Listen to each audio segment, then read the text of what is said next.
What is up, you guys? Welcome back to my bookish world. I'm Alex, and today I'm going to be doing part 1 of my August wrap-up. So the day that I'm filming this is August 25th. It'll be up on August 26th. I was originally going to do my September TBR, and then I realized I have just a little less than a week until the end of August. So I was like, that makes no sense. And then I looked at my books that I've read this month, and I was like, crap, I've read a lot. And I want to go into depth on all these books. So I'm hoping I'll finish 10 books by the end of the month. So I'm going to do the first 5 in this. And yes, it is 96 degrees outside, but I live in the basement where it is freezing. And so long sleeves for the win, blanket on my legs because I'm wearing shorts for the win. So yeah, let's get into it. So the first book I read this month was Dear Sweet Pea by Julie Murphy. I almost said Julie Andrews. She's not a writer that I know of. So this is book 2.5 in the Dumplin series by Julie Murphy. So the first book is Dumplin, the second book is Pumpkin. And so Dear Sweet Pea is actually a middle grade novel.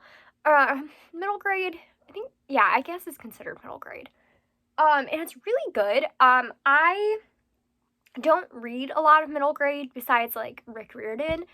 But I'm hoping to get a little bit more into it. But this book basically follows this girl whose nickname is Sweet Pea, and she is, fat. She is dealing with her parents who just recently got divorced because her dad, whose parents recently got divorced, but as they want to make it as normal as possible, they have 2 houses on the same street, just one house in between them that look almost identical.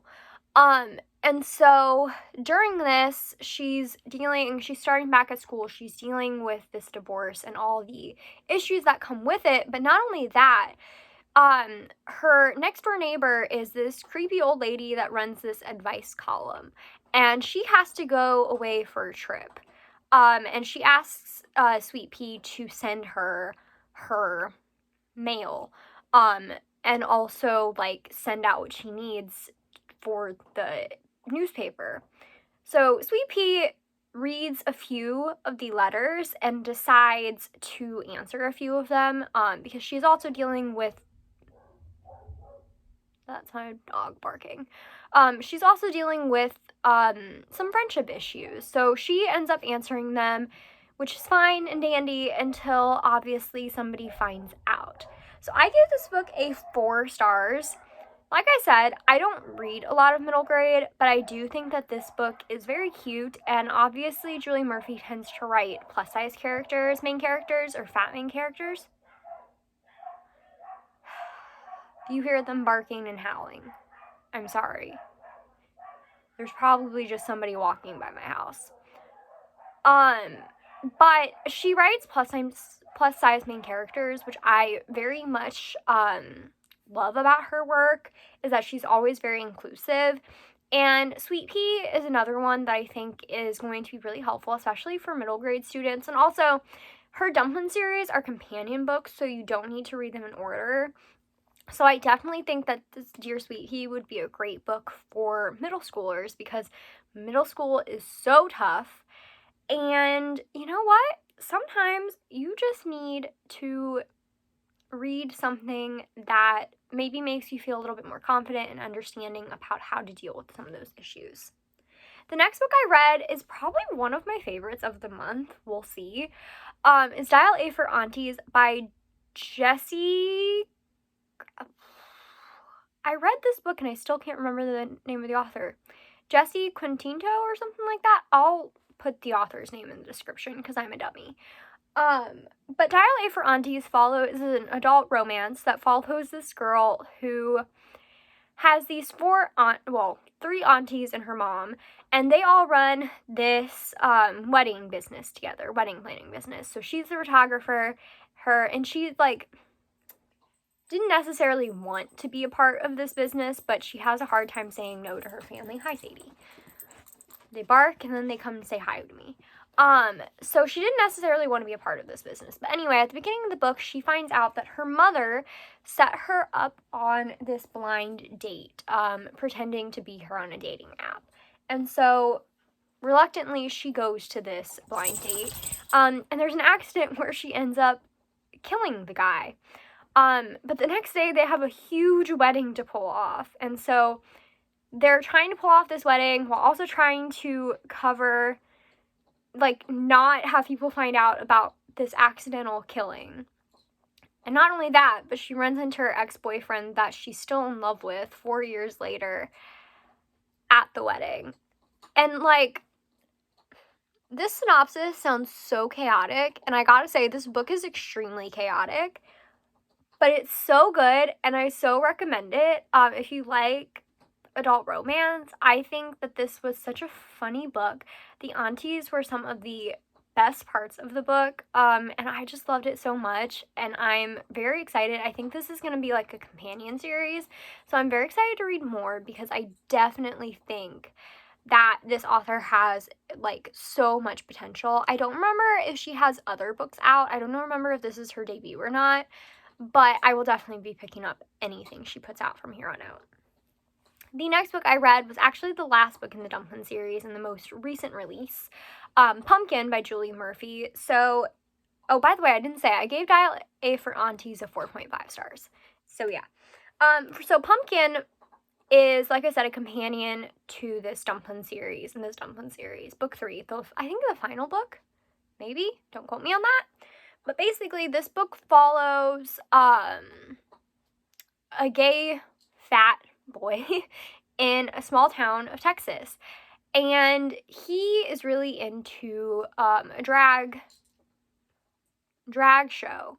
Kind of like RuPaul's Drag Race, but obviously fictionalized for the story. So one day he decides to make his own audition video, but it ends up getting sent to the entire school. So the entire school sees it. And as a joke, he is nominated for prom queen. Well, he decides to go for it, and yeah, I gave this book 3 stars. It definitely was not my favorite of Julie Murphy's books. I still think that goes to her most recent release, actually, If the Shoe Fits, which is her adult romance. Truly recommend it. It just came out in August. I read it as an ARC, so you should go read that. But Pumpkin, I just don't think had the energy.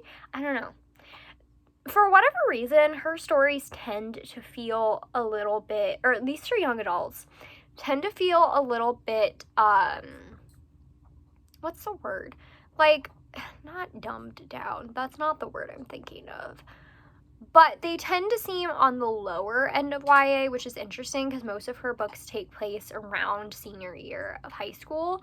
And like with her middle grade, I could adjust knowing that it was a middle grade, but for some reason with this book, even knowing that it was YA, it still tends to lend itself to the younger YA market, which is fine. It's great to have that representation for the younger YA market, but I just don't think that it just hinders my enjoyment for some reason. But I do think, like I said, this is really great representation. Obviously, we have a gay boy. The main character is gay, and is fat, but there's his sister is gay, and there's a female-female relationship, and I definitely just recommend it. There will also be characters from the other books that you love that you'll get to see again. So I still recommend it. It just wasn't my favorite. And then the next book that I read was a bit of a disappointment, and I'm really sad about it because I've been, like, anticipating it all summer. I've had it on, this is like the 3rd TBR I've had it on. So that is Darling by Kay Ingram. So this is my first Kay Ingram book. I will say that. By the way, that doesn't mean that I will not pick up any more of her work, even though this was a disappointment. I had really high hopes for this after reading Lost in the Neverwoods by Aiden Thomas and knowing that it was also Peter Pan retelling, but kind of more thriller-esque or mystery-esque. And it's really short, so I was like, hell yeah, I can get through this so fast. And I did get through it very fast. But the story in itself was confusing at times to me, and I don't think that it I don't know, it just didn't hit right for me. But basically, let me tell you what it's about. So basically, it's about this girl named Wendy Darling who moves to Chicago with her family, and like her first weekend there, this like boy named Peter Pan, obviously, comes in her window and says, "Come out with me, like I'm going to a party, you'll have fun." And through this, she gets into a lot of danger and awkward situations with the Lost Boys and Tinkerbell. But, like, everything, Peter Pan is not what he seems. And it's really interesting because I think the take on Peter Pan is what interested me the most, of him being not what he seems. Because, like, when you think about it, it is kind of creepy, the story of Peter Pan, this dude who, like, takes lost boys in with him. And I will say there is a lot of representation in this book. Our main character is black, I believe, or mixed race, I don't remember for sure. And we have multiple different types of people. We have female-female romances. We have trans main characters, I believe. So lots of representation within this book. I just don't think that the story, for some reason, just didn't get me. So I put 2.5 stars originally, but I think I'm gonna bump it up to 3 stars. Because it wasn't bad. It just did not wow me like I thought it would. And everybody always talks about Kay Ingram, like she's this amazing author. And don't get me wrong, I think she has the potential to be. I just don't think this was the story for me. And then the last book that I'm going to talk about today, one that I own because I got all the rest from the library, is Malibu Rising by Taylor Jenkins Reid. This is her most recent release, and it takes place in the 1980s, in Malibu, obviously, and basically it follows its family, the Riva family, who are pretty famous, and every year they have this legendary party, and this year their legendary party, a lot of things go wrong. And so it's really just the story of that. The first part is really kind of setting up the story, the history behind the Riva family, how they got to where they are, which I really liked because we really get an in-depth look at these characters. And then the second part is about the actual party. So we already have this really in-depth look at these characters and why they are the way that they are, and maybe why they're reacting the way that they're reacting. And so I think that's really what was interesting. I know people have said that they're kind of bored by this. I flew through this in just maybe 2-3 days, and it's a medium-sized book.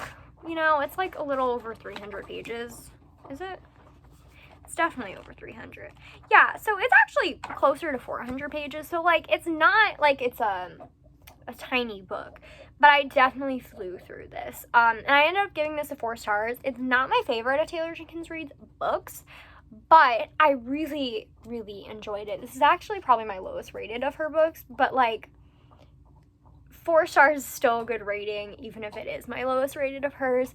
So I do really recommend this. And it ties back to Daisy Jones and the Six and the Seven Husbands of Evelyn Hugo, which is really interesting. I kind of liked seeing those names pop up because obviously they're fictional, but I love those characters. So yeah, I really enjoyed this. So that's it for the first 5 books that I read this month. I'll be coming to you next week with the end of my wrap up. At the moment I have 2 more books to talk about, but I'm hoping for 3.